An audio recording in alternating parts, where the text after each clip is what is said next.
You guys can have this conversation on stage. Oh my God, I'm like, wait, I'm almost done. Oh, snap. We got so excited, we started talking amongst ourselves. We should do this on stage. Everyone's got their name on here. Hello. Let's switch the screen when you get a chance. 6 minutes fashionably late, maybe 7. My name is Robert Hernandez. I am a digital journalism professor at USC Annenberg, and welcome to Los Angeles, also known as Century City. And today we have, I think, the culmination of a series of VR-related panels that have been happening at ONA, this conference. And I actually want to start off with that. Who was at yesterday's VR session with Dan and Noni and Ray? Okay, so we got that group. Who was at the session right before this one with Thomas? This is our first VR session. Who barely knows how to spell VR? All right, so we're going to start there, I guess. This is an amazing group of people. VR is this growing community that has evolved so quickly, but these 4 represent some amazing people doing amazing things. And instead of me messing up their introductions, I'm going to ask you to do, if you don't mind me, to say a tweet-size introduction. Yeah. I'd say a G+ introduction. A quick introduction, talk about your background and what you work on. Yeah, my name is Aaron Luber. I head up partnerships for Google Cardboard. Google Cardboard is our cheap, fun, non-expensive alternative to virtual reality using your smartphone, mobile VR smartphone. This is Cardboard right here. I'll talk about it a little bit more, but yeah, if you haven't seen Cardboard before, google.com/cardboard will give you a bunch of information on it. Actually, each one of you has a Google Cardboard. These are hard to get. That's it's right. Usually what you have to hustle and get for. And Aaron and Google gave each one of you in your tote bag, the ONA gift bag, you all have the second version of Google Cardboard. If you don't know how to work that, download the Google Cardboard app, both on Android and iOS. So you have it. Yeah, and we've got a booth in the main showroom, and we're demoing some content over there. So if you guys want to check that out afterwards, go check it out. Cool. Noni? So I'm Noni De La Pena. I've been doing VR for about 8 years. Back before we had even a GoPro camera to really swing around the world. So, and I've been known for pioneering what's been called immersive journalism. I think I created probably the first VR news piece ever. So I'm going to help to lead the way in how we can continue to think about spatial narrative, which is unique to the format, but incredibly exciting place to tell stories that put you on scene and give our audiences a visceral and emotional connection to the content that they're experiencing. And a well-deserved title, although I will say it every time, the godmother of VR. Every time we're on a panel together, I share the story that Noni and I started at Annenberg together 6 years ago. I was faculty, you were an innovation fellow, we were advising a magazine class on how to be more digital. And I was talking about, instead of putting out a magazine thing, maybe you put it on WordPress, you put in some sound, put some audio slideshows. This was a story about hunger in the Golden State, food deserts here in South LA. And Noni pitches this idea of, what if you can experience what it's like to be in a food line, trying to get food from a food bank? And I looked at Noni and I'm like, yeah, whatever, we're on deadline. How's that going to happen? A year later, she does it. She does it and has defined this immersive journalism storytelling platform. And in doing so, putting up with a lot of shit of people saying you're crazy. Like I was like, you're crazy, it's not gonna happen, proving them wrong. But also I give you credit for, anyone ever heard of Palmer Luckey? Raise your hand if you've heard of Palmer Luckey. Let me tell you who Palmer Luckey is. He's a journalism dropout, J-school dropout that went to USC and started working with Noni De La Pena. And when Hunger in the Golden State got picked up, this is the way I tell the story, I hope it's true. Got picked up, someone said, bring it overseas, and USC was like, Noni, that's a $50,000 custom headgear piece. You're not leaving this room with this. And this young man named Palmer Luckey said, you know what, let me figure out, let me see what I can do. Boom, he's the creator of Oculus Rift. That's what brought back, in his own words, brought virtual reality back from a joke. That happened because of journalism, because of Noni. Is that accurate? Did I hype it up? I'm dead serious. That's 100% accurate. Yeah. So yeah, we showed up with these duct tape pairs of goggles, and 9 months later did the Kickstarter for the Oculus Rift. But it was at Sundance. I went to Sundance. That was Sundance, all right. Sundance. I went to Sundance. Sundance let us in, and that's so Palmer was sleeping in my hotel room at Sundance, and we were like literally duct taping these goggles together. And then 9 months later, the Kickstarter. Now, There it is. 3.5 years later, look where we are. Wow. I hope he bought you a drink.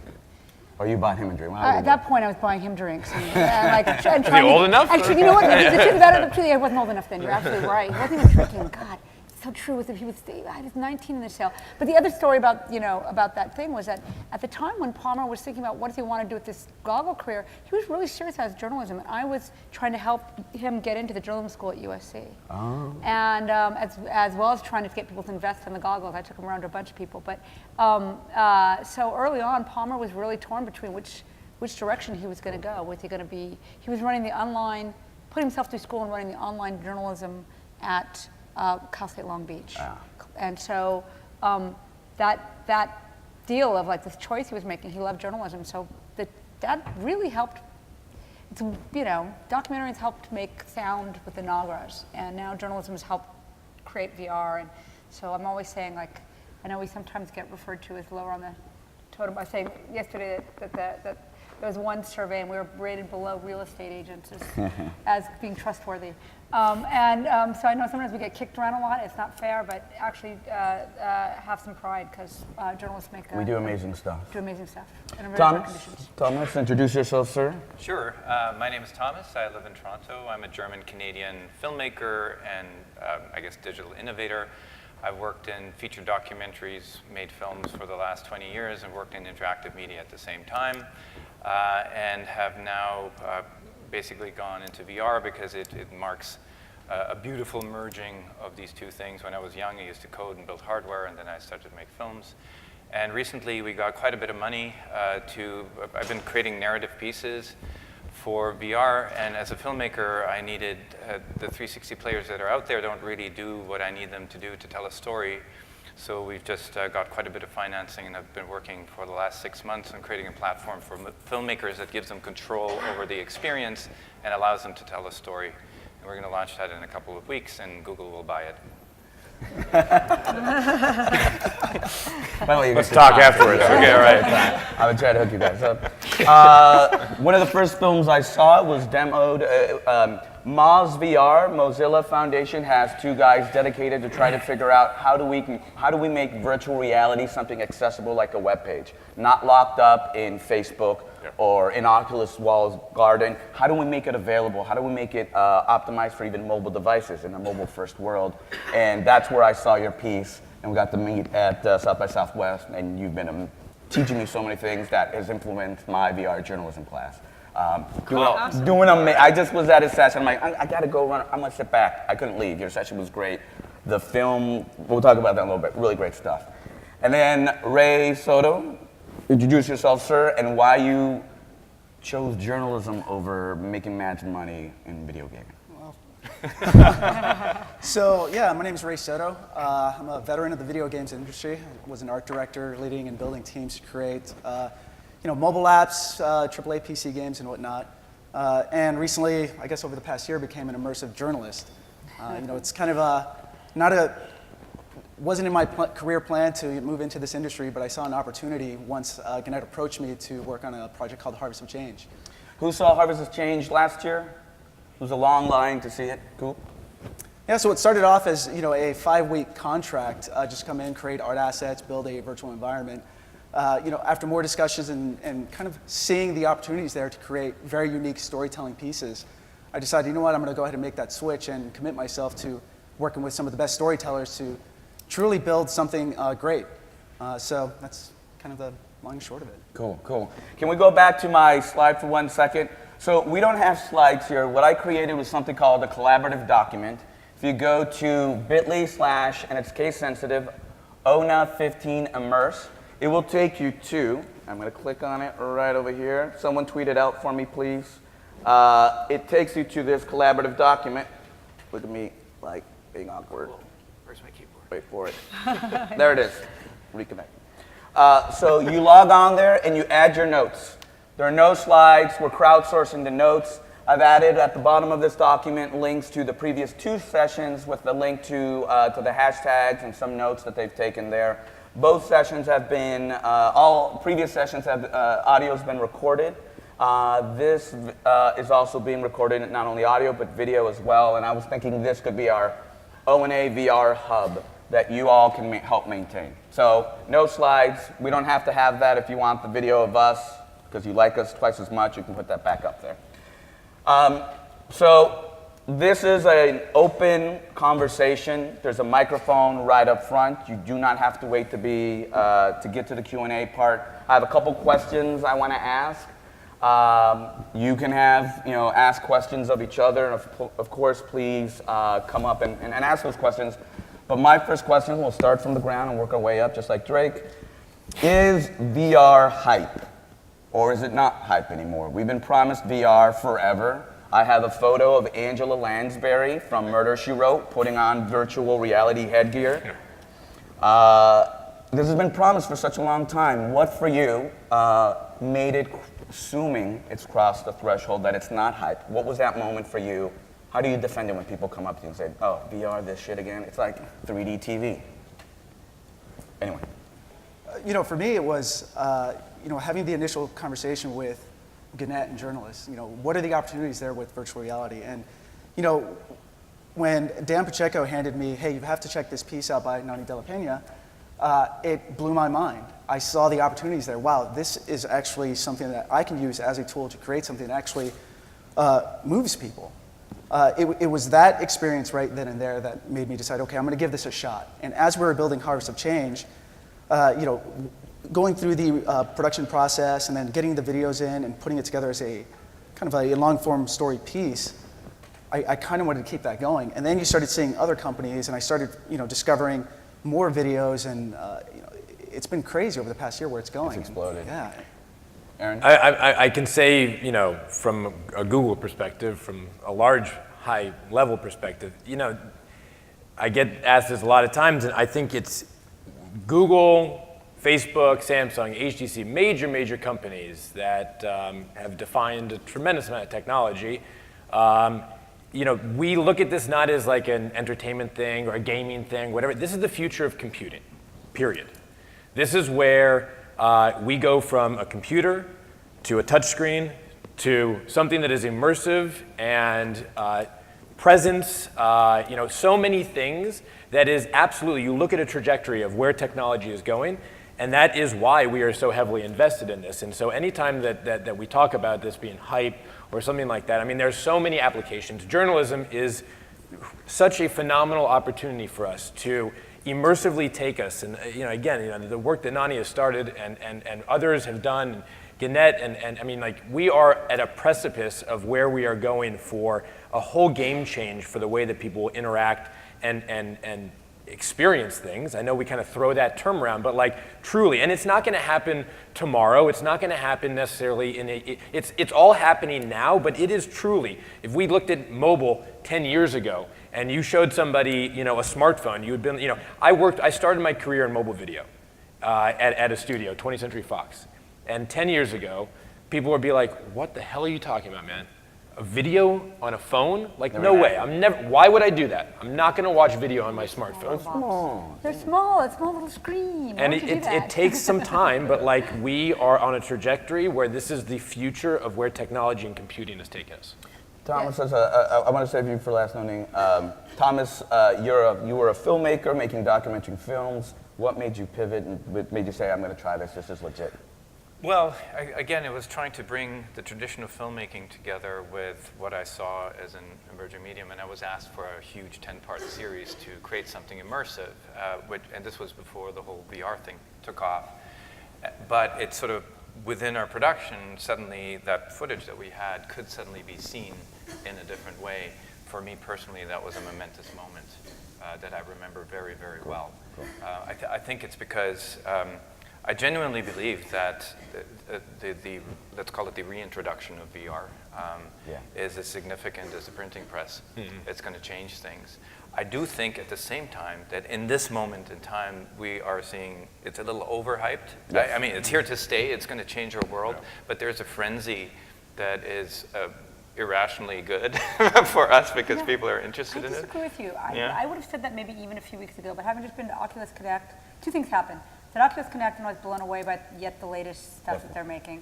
And then the second thing was, I was at USC, and I gave a talk to a group of students last week. The same week, I had to go do this, I have an opening there as well, but whatever. And I asked them, how many of you have an Oculus Rift yet? And nobody in the room did. So the hype is within our group.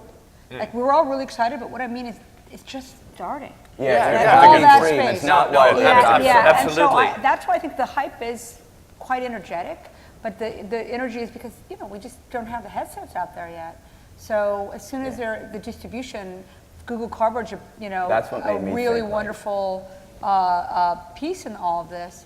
And really what happened, the big thing that happened was back to the smartphone. Yeah. The smartphone gave us the processing power on the screens to start to deliver the content in ways that can reach larger audiences. And it's just really at this point, I think the hype is going to go through a ballooning process once actually many, many people in the world are able to access the content, get goggles. What I'm trying to say, though, is that initial exposure is so strong that is almost enough to get people going, and you make pieces of amazing substance, for instance. So once the novelty effect wears off, you have to bring something that touches people, Yes, like the kind of work that absolutely Nani agree does, with right? you. Absolutely That's agree. what I mean. The storytelling has to And be I there. think storytellers have to be careful that they don't become complacent relying on that effect, because Right. in a year or two, it's like, okay, show me what the great experience is. For prior to doing VR in my class, I did Google Glass, and before that, augmented reality, and been playing in AR for a while. I thought VR is not ready yet. I'll put it on the shelf until I tried Samsung Gear. And the content created in AR was all gimmicky. Ooh, look at that. It's like they're there, and that's what I think you're saying too. Yeah, the gimmicky. It's amazing, jaw-dropping technology But that's that you're normal. so aware about. Oh my God, this is amazing. What you're watching is pretty crappy. Yeah, and Nani brings up a good point in terms of like where it's hyped in our circle right now. And like Facebook just announced their support for spherical video this past week. And really, this past week in VR has been a Yeah. very, very important week. Yeah. There's been a lot of very, very important announcements that's happened out of Connect that, I mean, substantially important. But the launch of spherical video on Facebook, we've got spherical video on YouTube. A lot of people are just beginning to see and experience. We've got a lot of content on YouTube, but it is still, I read comments, right? I go to a 360 video. You read the YouTube comments? Of course I That's do. Like, Of course I do. wow, It's the that's best why place you get the paid big bucks. best place to find information and data. And I'm not the only one. Everybody who's a good YouTube creator is reading those comments. And you see people say, oh, bro, I was looking at the floor and then I moved my phone and oh my God, I can't blow my mind, so cool. People don't even know what they're doing yet. They don't even know how to interact with it. We don't even have a way to describe to someone that this is a video that you have to engage with. Like look behind the you. Wi-Fi I have to signal say it, is a universal signal that people know that means Wi-Fi. We need something that when you are viewing something and experiencing something, you know that this is something I'm going to have to engage with and interact with. And so many people are just trying this for the first time and they're experiencing it. But I think by Facebook and doing this and YouTube doing it, and all platforms and doing this, can bring it to so many people that will start really, really seeing and experiencing and then feeding back and saying, this is what I want to see in storytelling. This is what I want to see in journalism. All of these valuable pieces of information that we take away. Noni, I wanted to go back. Prior to doing VR, you were doing Second Life, and you've been in this place doing all this experimental work and people not getting it or calling you crazy or what have you. What was it for you, the moment, if it's happened, that changed from, this is never going to work, to, oh my God, this is real? So for me personally, or when I For you saw that personally. the world was going to shift? I mean, for me, the world shifted the day that there was a $2 billion purchase of Oculus. I mean, I texted Palmer, I was like, thank you very much, because I knew that my world was about to become real, right? In terms of, because it's been in that little bit of time since Facebook bought Oculus, so much money, energy, interest. I mean, we know in this room how crowdsourcing changes things, right? We know that the online needs association. We know that when a lot of people start throwing their energy into something, things shift and change. And it did take that $2 billion sale, but once that happened, this huge shift happened. What is that, like a year and a half ago? I mean, Yeah. you know what I mean? This is brand new. So that's one thing. But for me, the moment that I knew that I had to do this was when I was in a room in Barcelona with one of the greatest virtual reality researchers, a guy named Mel Slater and Ria Sanchez-Vives, and they had the Wide 5, the $50,000 pair of goggles, and they were working on something called the bystander effect. And do people try to help when there's something going on in front of them, or do they, think somebody else might do it? And they had all of this footage from closing time at the pub in England and why do bar fights break out. But you can't steady people by putting them in the middle of a bar fight, so they created a virtual reality bar fight, essentially. And all of a sudden, it was the first walk-around stand-up experience I had, where they had good dialogue and stuff. We'd already built one together of putting people in a body and a detainee in a stress position. That was all. Well, actually, that happened at the same time when I saw that and built it. Same time, sorry, but anyway, it just was clear to me standing in the middle of that story that was unfolding that I could never build where my audience was out there. I wanted my audience in here, in the story. I wanted them on scene. I wanted them to be where I am as a reporter trying to create the world. Great. I want someone to start coming up to the microphone. We've talked about the hype. It's over the hype. It's real. I look at VR in kind of categories. There's CG, 3D modeling, gaming type of VR, and then there's cinematic, GoPros, video VR, if you will. Those are the two categories. But how does someone start? Let's just break it down to the practical. I'm in a newsroom that is having layoffs. This is great, you guys. Virtual reality is going to disrupt my industry again, and it costs a lot of money. How am I supposed to start?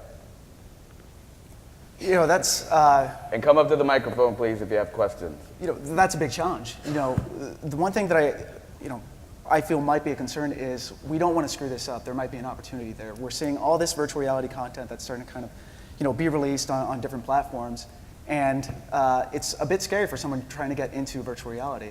So part of the discussion that we had yesterday is, well, at a bare minimum, if you want to create a simple interactive, there's trial software that you can download, start building, and what I highly recommend is start playing around with it now. What ends up happening is, as more and more content becomes available, you don't want to get lost in that flood, and at the same time, you have an opportunity to iterate and fail. We've done a lot of stuff at Gannett where, hey, Ray, we've got this idea for a story. Before we start creating it, well, let's think about it. Let's create a prototype. Let's see how the interactives work. How does the video work? What's a production cycle for that? Start thinking about that stuff early, and then identify, well, here are the tools that are available now, and then kind of just build up from there. So how do I make a CGI version of this? Which you both do that. So how do you? Great. What's the program called, and how much is it going to cost me, and who do I have to hire? A Pixar artist, a gaming artist? So a gaming artist. There are 3D models that are available out there for purchase and download.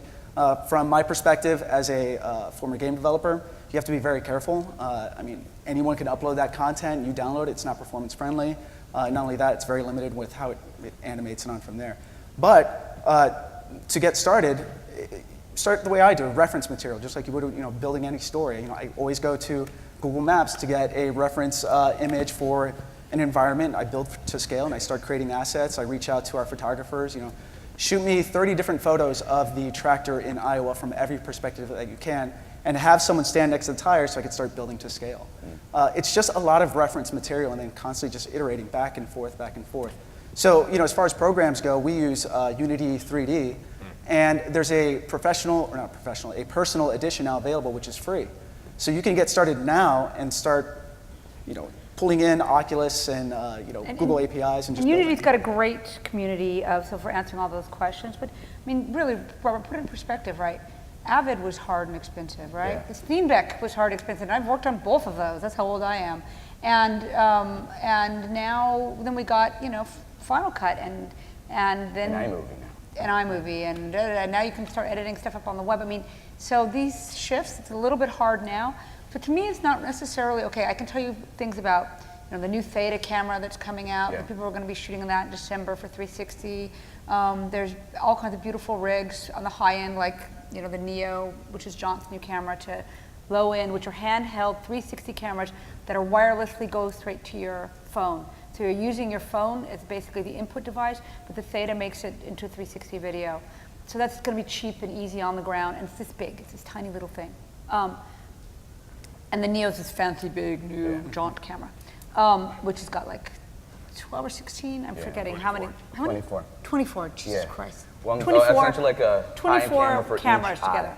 But For- to me, the bigger thing to start thinking about first is what does it mean to tell my story where it can happen all the way around me and the story still makes sense? And what do I need to do that? What do I need to do it? So also the other secondary thing is, for the time being, I would suggest not ever moving your camera around. Lock your camera off to do your shots, because if you move your camera, even if it's a virtual camera or a real camera, our body thinks that we should move too, and we're not moving, and that often creates the nausea that people talk about in VR. However, interestingly enough, you can go up and you can go down. It's kind of like the things that your body can't really do, so it doesn't get nauseated, because it's like, whoa, this is interesting. But if it's like expecting to move forward and the body's not moving forward, I have found over and over again, and I have demoed to thousands and thousands and thousands of people, and I collect data at my big events. I have found that that's a lot of people are going to be okay, but there are going to be a number of people who get sick. And until we sort of figure out some of the language, that's a real basic entree point. Don't move your camera like it's a phone camera or video camera. Once you get those Theta 360s, lock it off, send it a shot. And even if you have to do a dissolve or a cut or a fade to your next shot, and that feels a little clunky, things might get easier, but don't make people sick. Yeah, it's Don't a make great people sick. starting off point. So just to Yeah. recap, yesterday you guys had a session, and it's in our document at the bottom. Dan Pacheco, are you here, perchance? He had to go off this morning. Oh, you had to go? Okay, Yeah. so Dan Pacheco had a class, and in their session yesterday, he linked out to where you can get the Unity software for free and some assets and some programs to do that route. And then the Theta Cam from Ricoh is $300. It's available now. They have a new one coming out that'll do video and video streaming. It's beautiful. It's essentially, if you will, the analogy I use. Who remembers a flip cam? Raise your hand if you had a flip cam. I What still happened to have the a flip flip cam? cam. Right? Flip cam was the mobile device because our phones didn't have a video camera on there. It was a transitional device. I think the Theta is the next flip cam. 2 fisheye lenses, you take a photo and it instantly stitches it together. But there's a wave of new technology, new cameras ranging from $300 to several $1,000s to get you going. But if you want to try out, I asked you, Thomas, when we met at South by, how do I pull this off? Where do I start? So what's the advice to someone doing video? Because that's where I think we can start off with. We can't afford Ray or Pixar or a AAA gaming person to create that stuff. Video seems like an entry point. I know we always I'm talk going to about argue it. about the cost of post and video Okay. and quality can also be expensive. Yes. And the CG things, they're coming together, but that's a separate. They are. that's a separate So story. how does someone start? Well, it seems like every time we meet each other, it just got simpler in the Yeah. couple of months that just went by. I mean, when we started, we were putting single images together in batch processes, and it was crazy. And there's software out there from companies like Color, a French-based company that was just bought by GoPro just bought them GoPro. not too long Yeah, ago. that's right. Video Stitch. This is software that sort of automates that process, and I'm astounded at how rapid the developments are. I mean, there's probably 30, 40 camera capture solutions out there, as Nani pointed out, from the very expensive to things that are very simple. And it'll depend on how much quality you want. But you can do this. I mean, putting together a very good rig with, let's say, 6 GoPro cameras that will actually shoot with enormous quality. I mean, quality that is higher in resolution than you can actually even use right now. Will set you back about the same amount of money as a good DSLR camera. And that's amazing, actually. And it's right there. You pull it off the shelf and start. I would say there's a bit of a steep learning curve, but you got to make those mistakes. You had a steep learning curve when you got in your other medium, whatever it was, and you can do it. And you know what's great about this is, when film began as film, there were people migrating from other professions into it, like from the theater, and so I think there's so many media professionals out there, experienced storytellers who can bring their sensibility and their skills to this medium in a very immediate way, which wasn't always true for interactive media, which was until many years ago, let's say, more informational in terms of how it told a story, but this is an extension of cinema. Sometimes I don't fully agree with that, because it's also, if you apply the legacy of cinema skills of setting up one frame and holding their attention there, if you get locked in that, you're missing the whole immersive. Absolutely, that's not what I mean. I mean, for instance, if you have somebody who's been shooting with a camera all their lives, they know about lighting and exposure and how it all works. So now they just have to, they don't have to start from scratch. Yes. They can bring a lot to the table. Or as storyteller, okay, so you can transfer that one by one, fair enough. Yeah. But it means you can just do it. Yeah. There was a question? Yeah, I had two quick questions. Introduce yourself. Hi, I'm Trevor Snap. I'm with Nib Reports. We're a citizen journalism organization working in Sudan's conflict zones. And two questions. One is, how does this fit into our day-to-day life? You know, like, you put those goggles on, you look pretty weird. You know, like, do we all get into a room together and do that as a communal activity? Is it something where we take our smartphone and we watch an immersive video and then we throw it into a cardboard and check it out? Like, how do you see it fitting into, like, do I get up in the morning and do this activity? Is it a weekend thing? Like, how do you see it fitting into our day-to-day life? And the other question, too, is, maybe just some more tips, like Nani was talking about, you know, when you do film things, like, no movement or things that you guys have learned would be great to hear. Great. So the first question is almost like a typical question in terms of, like, what's the ROI, or why is someone going to do this? And what's your stock answer if you have one? I think you've got so many things that we do today. I don't think it's a matter of, there's going to be things that people will build that are applications and use cases that will work very, very well. Google's working on a technology called Tango that is essentially using the mobile cameras and sensors on a device to map a room that you're in. The ability to, like, literally walk around and 3D scan everything that's in immediately. And, you know, this is only on a select amount of tablets right now, and no one really knows what this is, but, like, that technology right there is like where GPS was like 20 years ago, where people are like, well, I don't know what I'm going to do with this technology, but, like, now fast forward, you got Uber, you got Google Maps, you got all these things that are, like, so instrumental to our lives. There will be applications that people do that will be very, very applicable to what we do. Then I think there is this notion of, like, let's not worry so much about what these new things will be. Let's take what we've got today. So, I mean, news is one I always talk about. Take your CNN app, take your BBC app. I'm on my phone, pull it out, I'm reading articles all day long. Whoa, here's a little cardboard icon, what's that? You know, and now I'm immersively in the story, and then I come right back out. It's something that enhances the experience that I've got right now in my hands, and it's just adding kind of VR. We don't have to think of it as, like, enter me into the VR thing and do this VR thing. It's just adding VR components to what we do today that make it more immersive and add to that experience. So just to sort of also talk technically, to give you a little technical stuff on this, you know, right now when we're shooting the 360 video, no matter what, you can't ever get closer to your hand, right? But it's real, right? So that's beautiful. But once you get a thing like a Project Tango, and you're able to scan, for example, the Boston Marathon bombing, right? So now we don't have to have the expensive 3D models. It'll automatically be made for you, and now your audience will go to their living room version of their walk-around version of the, you know, like the Vive or the you know, Crescent Bay, whatever, the Oculus. And they'll be able to walk around and even I think the phones will be able to do this with some tracking.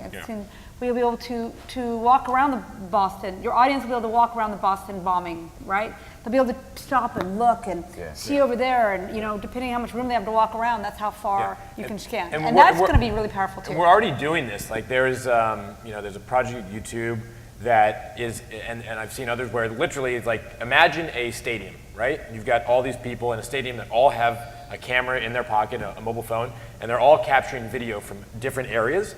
We can take all that video happening at one point and stitch that into an environment that's happening right there. And I actually think the future of where we're going, we're talking about these camera technologies and everything. Google's working on a camera technology with GoPro.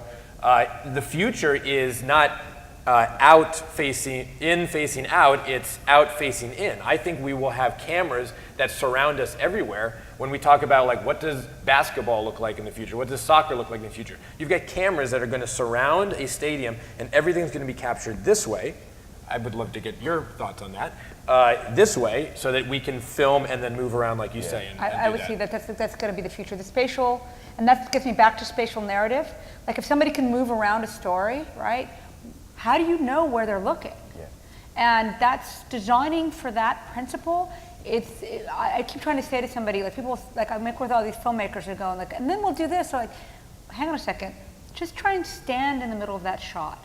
And then, you know, why would anybody see the little thing that you want to zoom into? You know, what if you're looking this way? Will you see the fly land on the fruit or whatever? They won't see that moment.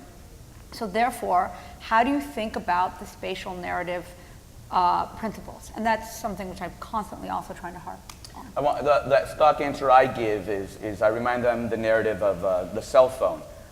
Who remembers when the first cell phone came out, we rejected that going like, I don't need that. I don't need the Gordon Gekko phone from Wall Street or the Zach Morris phone. Like, oh, those are for the rich bankers. Then we reluctantly got the Nokia brick phone and we're like, why do we have this? Oh, to play Snake. And then eventually the StarTech, the Motorola StarTech, and then we were in the future with the Motorola Razr with a camera on there, who's gonna take a picture. Raise your hand if your cell phone woke you up this morning.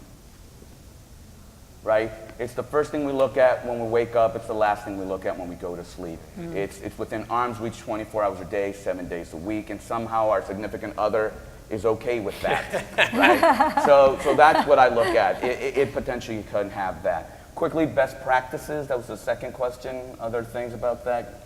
I know, don't do this. Yeah. Right? Don't make them CSEC, literally. And the best thing is keeping it stable. Although there are people doing tricks for movement. But any other best practices off the top of your head? I'll provide an example. You know, one of the better pieces that we've just captured was IndyCar. We had the GoPro array mounted just above the driver. Resolution was great. It was a cool perspective, but there's motion sickness, and if you're viewing it in VR, you're floating above a car going 200 miles per hour. It doesn't work. You know, we thought we'd try it out, but you know, the way that I approach, you know, shots within spherical and at the same time in a 3D environment is I reference traditional filmmaking. It's setting up a scene using focal points, you know, driven by lines within the environment, audio cues, and on from there. You know, it's a lot of the techniques that we use in the video game industry, especially in an open world environment. Yeah. You know, how do we get a character who's in one side of the map to the other? You know, we use clever lighting, pathways, and on from there. The same thing I feel applies to spherical video. It's much more challenging in video though because sometimes you just can't put in audio cues when it's not part of the story. One other thing, and like I always say this about content in general, technology is not our bottleneck. Technology is continuing to move in a direction that will solve a lot of problems. Content is the bottleneck. We are learning so much and doing so much as we go, but I think one of the biggest things in filming in spherical is live preview and your inability to see while you are filming. And we are going to solve that very soon. There are people that are already doing that right now. But once that's a standard, people will actually be able to set up a camera and start filming, and then be able to actually see the way people film today in spherical is set up the camera, shoot that camera, and leave. And then they go to post-production and they're like, well, I thought we got it. I thought that's what it was supposed to look like. And the only way that you can actually get it is by relying on experience that you've had before and all the other things you've shot in the past, knowing, all right, well, we can't do that, and we can't do this, and we can't do that. And if you forget to hit record on one of those goddamn cameras, yeah, you're in trouble. If you framed it wrong, they walk between scenes. Oh my God. I just wanted to say to that though, I mean, right now for making a great content experience, that is not an unsurmountable obstacle. Yes. Like when I make a 90-minute film, I work with a DOP and I rarely look at the monitor. I look at the scene and what's going on there and I imagine the film in my head. And even though I could watch everything, even when, you know, when we come back to the hotel, I don't. So I think, you know, in the old days, people used to have to develop the film, and they were kind of blind too, so they actually had to have a discipline of imagining the narrative. And I think you're right, technology is going to solve a lot of problems, but what you have to bring to the table is narrative imagination. Yes. And because there is a new language to be found, And we're missing nothing right now to figure out that language. We don't need higher resolution, whether it's monoscopic or 3D. Okay, it's more immersive, but to figure it out, all the tools are there. Yes, And yes. I think it's an opportunity for content creators, storytellers, to start experimenting. The technology is going to make it easier and more powerful, but like, what is that language? How do you do a jump cut or fade, or can you do a movement? And you figure that out, and then you start MacGyvering solutions to troubleshoot that stuff. One thing I think is really important too is that it's amazing how quickly people have these rules or are dogmatic about things. Like in the beginning, I heard you can't cut 360 video, you'll break presence. You know, actually I've discovered the most cool stuff by making mistakes and doing things that I wasn't actually, because someone screwed up, you know, you discover something. Prove me wrong about the movement, but I just, you know. I'm seeing some stuff. I have two, but I agree. You agree with me? Yeah. Yeah. I'm seeing some I didn't stuff. get that. So you agree that movement is not good? I've seen some stuff that is kind of interesting. I have seen some early stuff, on. but like, again, I've seen people who are just fine with it, and then I've seen People that- enough people who aren't fine with it. That Actually, it's kind of not worth the movement in the beginning, until we start really good breaking point. that thing, but at this point when you're starting out, I would really stay away from that. I have a practical building on that was I get really easily motion sick, actually, as you know. Irony. Oh, yeah. So I didn't quite vomit in your car yesterday, but I was close to it. But I've actually gotten used to VR in the sense that it doesn't make me sick. So one thing you should do, if you're doing a lot of VR work and you're finished with something, find a VR virgin to try it on, just to make sure that they're okay with it as well. And of course, knowing that different people react differently. So, but you don't become a good reference point anymore. Yeah. And there's new technology that is, instead of a screen, it's projecting, right? Thought you were going to say grab all. Microsoft HoloLens or Magic Leap. There's stuff coming down the pipe that also overcomes that. Next question. Cool. All right, so I have one resource to share and then a question for the whole panel. The first resource is to really pick up on what they've been saying about VR and nausea. Dana Boyd wrote a piece last year talking about how Oculus Rift made people nauseous and it had a strong impact on women. And this is part of like designing for inclusivity, right? Just making sure that you're testing on a wide variety of people, because the same thing happened with sensor technology and dark-skinned people, where sensors like the Kinect wouldn't pick us up, and it happened to Guy Kroll when he was testing something at GDC. So just pointing out, like, that's a part of the design process that you should be thinking about, making sure that there's women who are testing it as well as men. In terms of the question, though, one of the things that we haven't talked about yet is ethics and the ethics of putting these pieces. I know, Noni, you've been facing that a lot of times with the Guantanamo project and with some of the other projects you've done. And even seeing, like, trying to do a VR experience and bringing someone into a scene, when you combine it with something that's so emotionally wrenching, like the refugees crisis that's happening right now, how do you manage the ethics in your VR storytelling? It always, we've been on panels together, a few of us, and that question, we made it this far without the ethics coming up, but it always comes up, so. Yeah, no, I always get the ethics question, don't I? So, yeah, at least, you know, she didn't call me the Dark Lord for having brought the world disappearing into the goggles, yeah, right? I get that a lot. You know, honestly, people get really mad at me, like, do you know what you've unleashed on the world?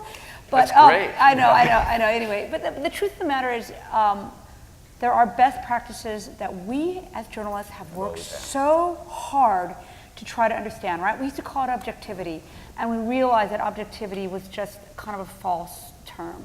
We believed we could do both sides, and somehow by presenting both sides, we would provide a clear path of a story that offered some sort of truth.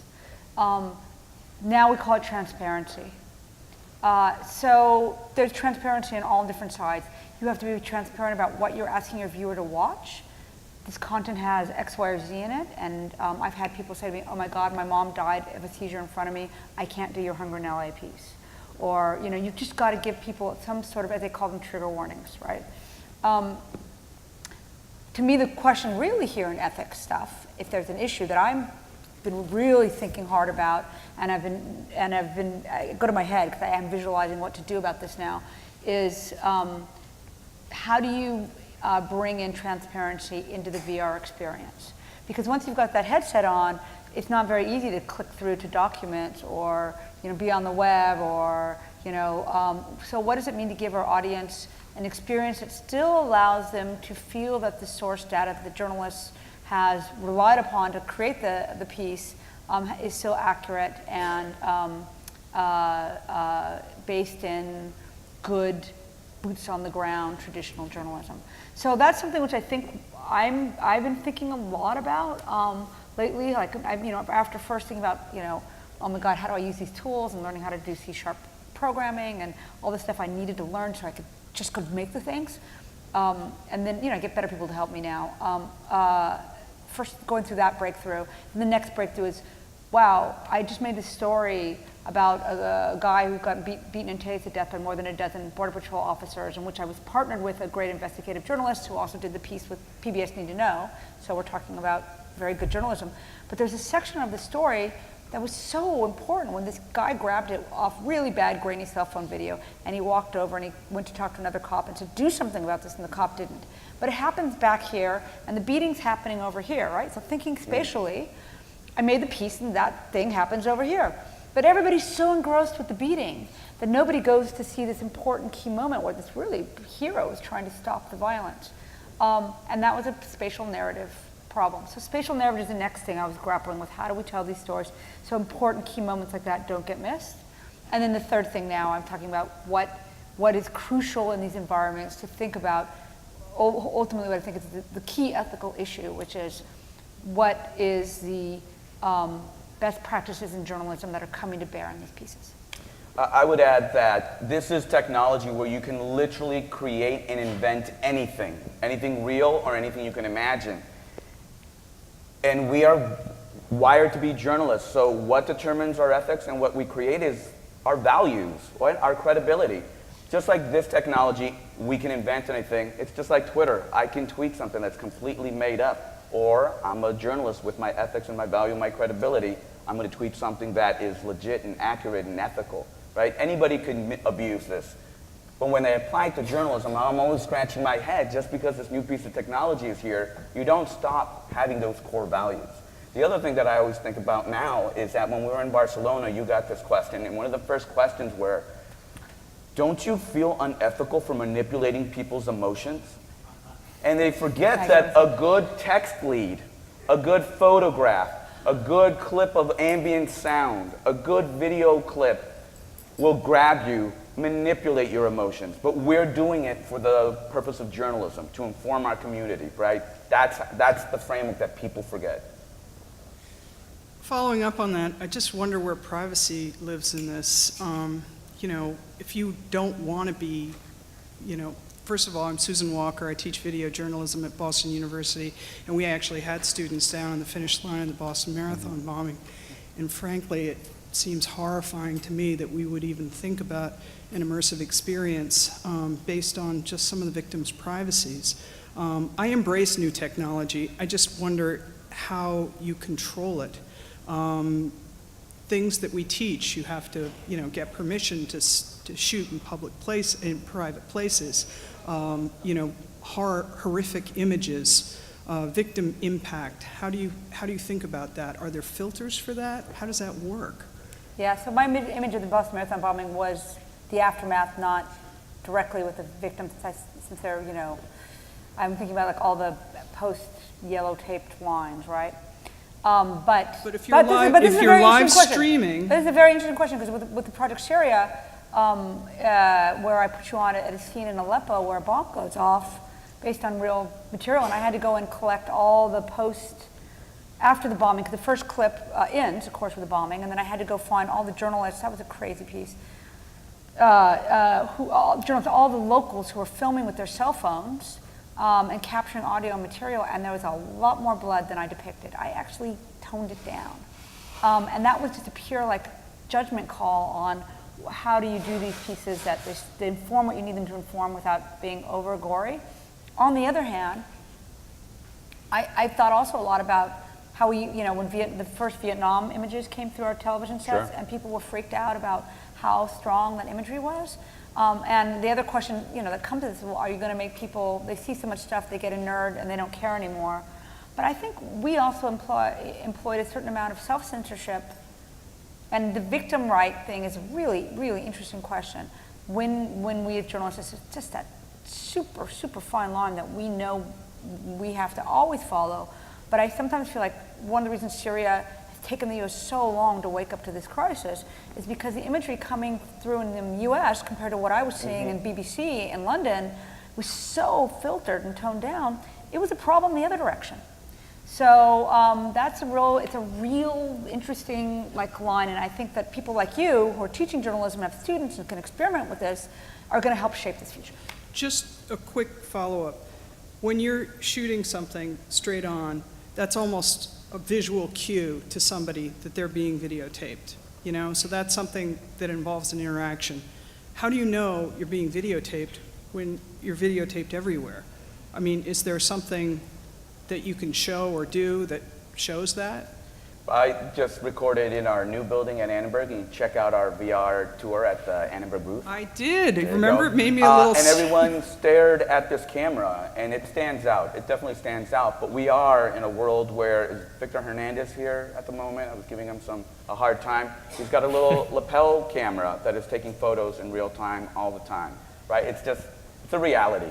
It's a reality that is happening. But yeah, as ethical journalists, storytellers, content creators, we don't lose sight of that, in my opinion, as we create content. Next question. Hi. Is sound a really underestimated part of the VR experience? Because Is sound an under- Sound, sorry. Yeah. Sound design. Sound, crucial. It's essential. Yeah, I think. Yeah. because in my experience, from the I've done one or two projects in virtual reality, and I've seen some of them. Sound has always been kind of like the part that was really missing out to create a fully I usually immersive start with experience. sound. Yeah, you'll start with sound. for I- sure. I- That's start the with sound. backbone. I agree with you. I think it may be just people are just wrapping their heads around even getting video going, and there aren't, there's sort of different solutions for 3D sound. I know in my work I've ignored it for a long time. I know I can't ignore it any longer. We're working on something with an institute in Germany called Fraunhofer, and they made something called Singo, which is 3D sound rendering engine. And I saw a very primitive 360 video where you're standing at the end of a runway, and there's a plane, badly shot actually, and there's a plane going by, and there's cars going by. And I found myself involuntarily, subconsciously actually moving my head, oh, there's a plane up, oh, there's a car over there. And at that moment I thought, oh my God, that's how you direct audience attention. And also create emotion. So it isn't just about reality, it's about object-oriented sound, but it's of course also about creating mood. And We acquired a company based out of Dublin called Thrive Audio because we think it's critical. But is it just a question of technology, or is it just a question of the people who are doing experiments do not really master these technologies yet? Because stereo sound has been around for decades now. So it's not as if, it was really... But where do you put your mic when you've got this camera like this? Yeah. So this is the problem, because putting the mic in the scene right now is pretty tough. So here's my recommendation for that solution for right now. And even though it's not perfectly 360, you can point your mono-directional mic, but what you do is you make sure when you're shooting that you put it in something see how even this kind of green carpet, this gray carpet is, or grass or concrete, or something, so that when that person who's holding the mic, make them low, and they're standing on this stuff, and what you do in the edit room is you'll actually take a Photoshop-like thing, and you'll take an image of the gray carpet and you'll put it on top of the person capturing audio, so they'll disappear from the scene and not be distracting. It's a simple cheat, but for this minute, so you can get the audio that you need when you're out on scene, that's my recommendation. Anybody else? Yeah, I think there are certain techniques from traditional film that do port over. So for instance, if you're going to shoot a scene with a bunch of people talking, what we do is we radio mic them, so that we have very close. And although right now we're not using it spatially, it means we have the assets that once we decide on a rendering engine or a particular platform that maybe, when you guys go 3D, then we have the assets to basically place those sounds. And you can add sounds in post. A lot of films are embellished in the sound, and that's no different, really. Yeah.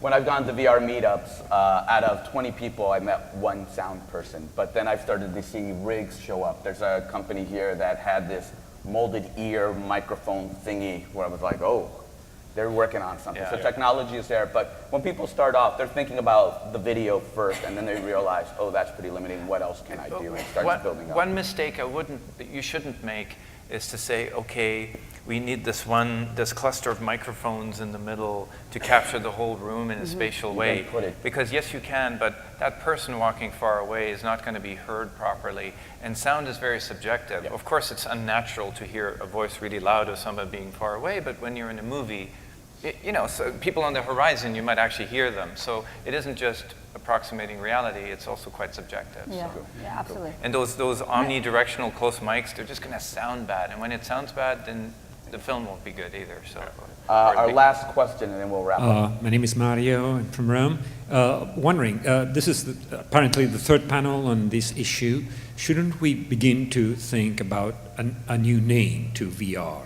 I mean, it doesn't seem to be very journalistic. I mean, it wouldn't sell very well, would it? I mean, if it's virtual, perhaps it's not reality. We know it is, or it could be, but I wonder if we have, a naming problem. Or will have. big deal for me. Internally, the way that I refer to it is immersive storytelling, because I agree with you. With virtual reality, there are these expectations of what VR is.